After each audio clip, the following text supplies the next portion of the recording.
Hello everyone, welcome to WebTech Tutorials. Today's tutorial is about how to log into Meet4U with Facebook. Before moving on, if you have not subscribed to our channel, hit the subscribe button to WebTech Tutorials for our helpful web tutorials. Moving on to today's video, we're going to learn how to log in to Meet4U with Facebook. So Meet4U application is for chatting and dating for everyone.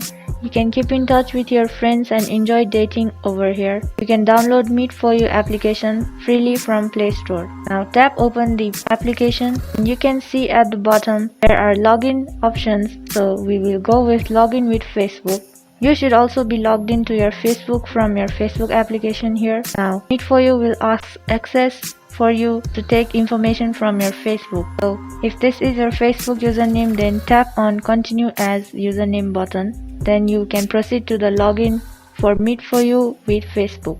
Now you have to enter your city over here and you can confirm your location over here. Therefore, you have successfully logged into your Meet4U application account here with Facebook. I hope this video was helpful to you guys. Thank you for watching our video till the end and you have learned how to log into Meet4U with Facebook. Thank you for watching our video till the end. Like our video, subscribe to our channel. Also hit the bell icon to WebTech Tutorials. If you have any question or comments, you can mention them in the comment section below.